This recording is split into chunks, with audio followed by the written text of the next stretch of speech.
tiens à exprimer ma solidarité à toutes les communautés autochtones du Québec qui sont aux prises avec des évacuations, des feux, et aussi à tous les Québécois, toutes les Québécoises de tous les villages du Nord, peu importe dans quelle localité.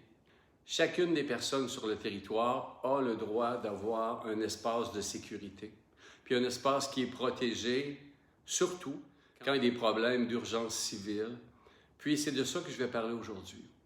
Je suis totalement étonné d'entendre les politiciens, la direction du gouvernement, entre autres le premier ministre Legault, quand on l'interrogeait dans les premiers jours de cette vague de feu, dans cette vague de feu historique, le genre de réponse que le premier ministre avait, puis son énergie face au feu, puis face à ce qui devait être fait, de répondre aux questions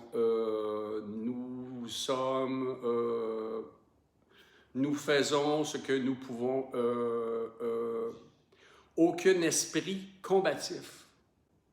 On peut se référer, par exemple, à Winston Churchill, premier ministre d'Angleterre, dans le temps de la Seconde Guerre mondiale, quand les nazis voulaient absolument conquérir l'Angleterre, puis que face à cette situation-là critique, que le premier ministre s'est dressé, puis qui a dit « on va gagner, victoire. On va absolument trouver tous les moyens, tout mettre en œuvre afin de régler la problématique. On ne va pas simplement faire l'inventaire de ce qu'on n'a pas, puis du monde qu'on a, puis on a, vous savez, vous comprendrez que c'est historique. Non! Il faut absolument être au combat. Il faut déclarer la guerre et être persuadé qu'on va gagner. Il faut avoir une stratégie, il faut être capable de développer un plan de match, un plan de bataille, d'avoir cette énergie-là de vainqueur qui va faire qu'on va passer au travers et qu'on va gagner. D'aucune manière, c'est acceptable d'être dans le non. On attend d'un chef de gouvernement, on attend du pouvoir en place qui soit là puis qui mette tout en œuvre, puis qui ait un air d'aller. En bas de ça, ça ne s'appelle pas de la direction puis de la gestion de territoire. Ça s'appelle du niaisage de politiciens. Tu as l'impression qu'il se réveille, puis qu'au Québec, dans le Nord, où il n'est jamais allé vraiment, il en connaît peut-être pas trop, puis ça gagne non plus, mais on peut laisser des villages crever, on peut les laisser brûler, on n'a pas d'effectifs, c'est de valeur, il faut faire des choix. Non, c'est pas de valeur, c'est pas acceptable. Point final.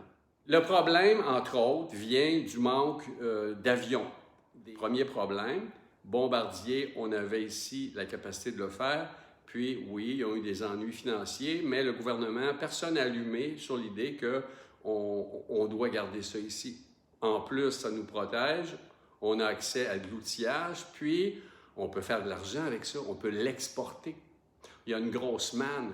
Plutôt, on a laissé aller, quelque part en Colombie-Britannique, une petite entreprise, en tout cas, peut-être une grande entreprise, mais qui décide de faire un petit projet de 500 millions pour produire 8, 9, 10 bombardiers d'eau par année. Puis là, le carnet de commandes est rempli jusqu'en 2030 et plus. Puis même si on en voulait, on n'en aura pas tout de suite. Première chose. On est capable, nous-mêmes, de développer ici une compétence qui va permettre d'exporter une production qui va être de plus en plus importante. L'autre chose qui est vraiment tannante là-dedans, c'est qu'on se borne à des techniques d'intervention qui sont en place depuis des décennies face à une problématique qui prend de plus en plus d'ampleur. On pourrait décider qu'on transforme des avions passés date, mais qui fonctionnent encore très bien et qui ne coûtent pas très cher, comme des DC-3, des Dakota, de les transformer en réservoirs, puis que ces avions-là sont remplis d'eau à l'aéroport le plus proche, puis qui sont amenés sur le feu, puis qui permettent de larguer 10 fois plus ou 30 fois plus de quantité d'eau. On peut aller vers des Boeing, on peut décider de prendre l'avion qu'on veut, ça n'a pas besoin d'être un bombardier d'eau. un ciel 215 ou les nouvelles versions, pour être capable de lutter contre le feu. Mais ça veut dire de choisir des nouveaux moyens d'intervention.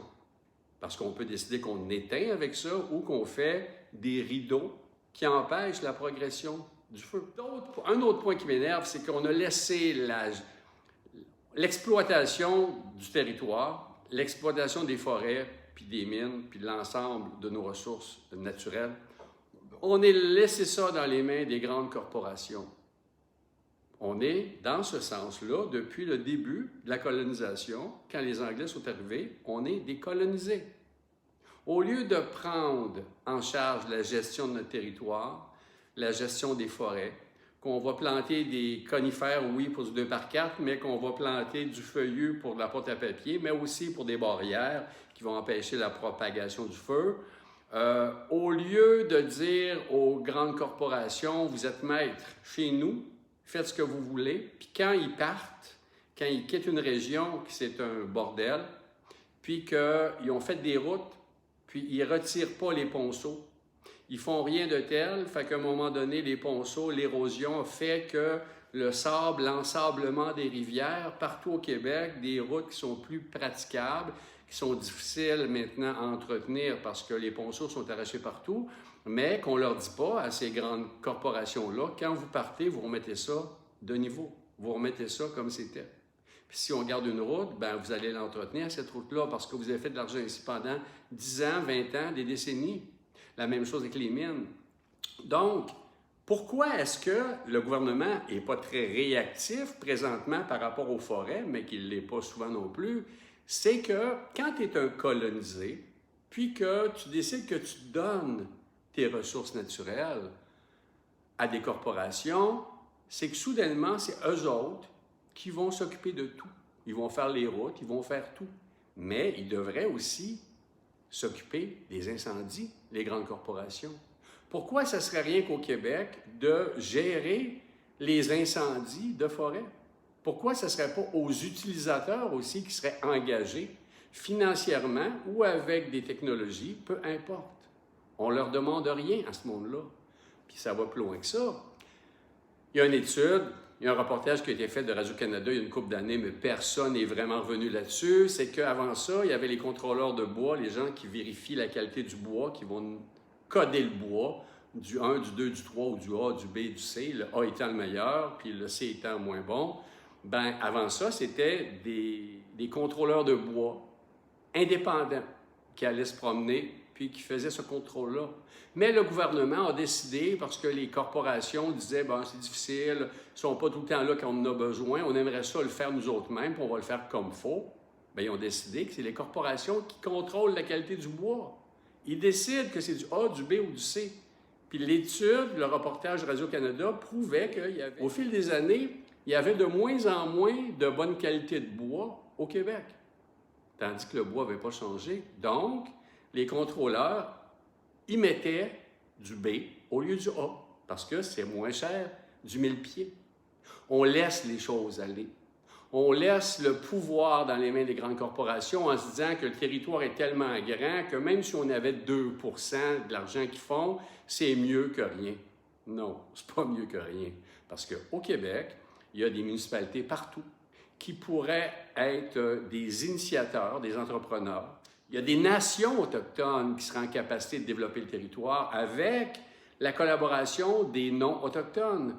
Il y a un ensemble de propositions qui pourraient exister et puis qui ferait que le gouvernement retirait davantage d'argent, que les citoyens seraient plus heureux, seraient plus enrichis, ils seraient plus participatifs, puis on pourrait peut-être arrêter cette attitude très particulière de densification des villes.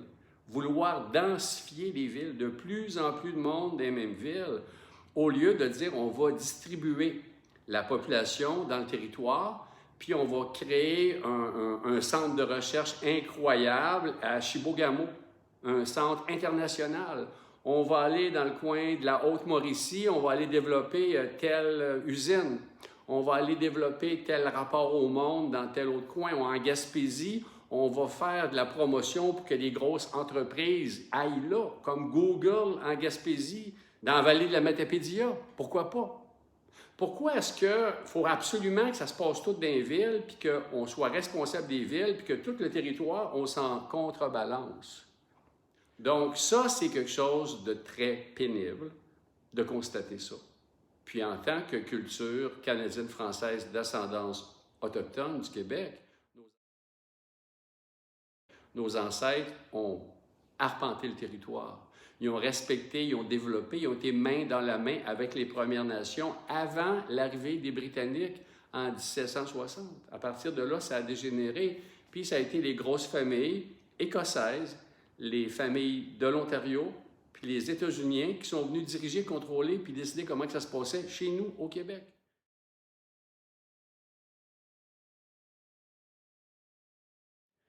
Puis présentement, les gouvernements corporatifs, main dans la main avec ce monde-là, ben, ils laissent les choses aller. Non.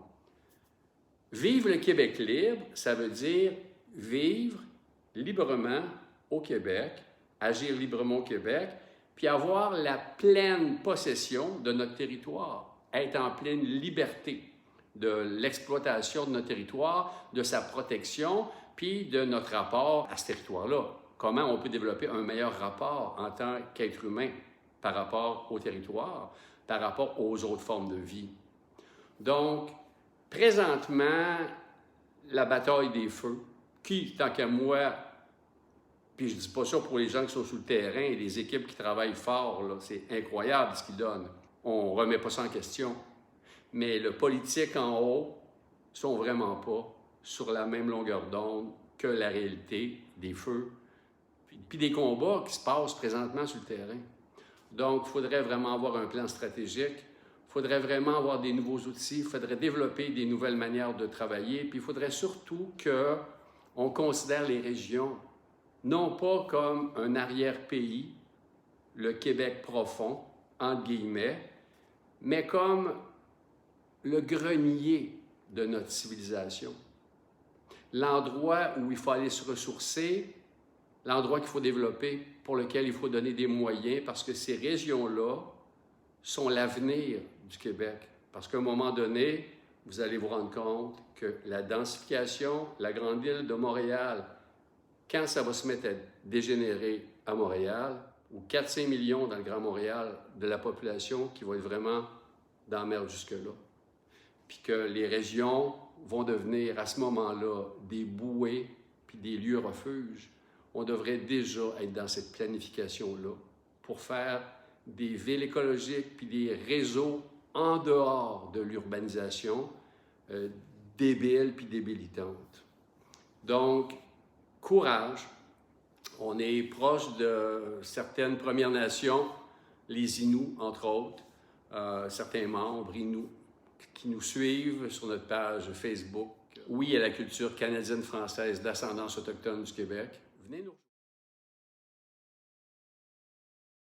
Venez nous rejoindre, venez voir aussi nos vidéos, partagez, puis soyez assurés que dans la devise « Je me souviens », ça ne veut pas seulement dire « Je me souviens du passé puis de l'histoire du passé », mais ça veut dire « Je me souviens de l'importance du pouvoir que je peux avoir en tant que citoyen afin que les choses aillent dans le sens que je veux. Que je veux moi, que tu veux toi, qu'elle veut elle, puis que communautairement, on a décidé de choisir comme destin. Puis d'arrêter que la gang d'en haut, ben, elle se serve de nous comme d'une litière à chat. Merci beaucoup. Bonne journée. À plus tard.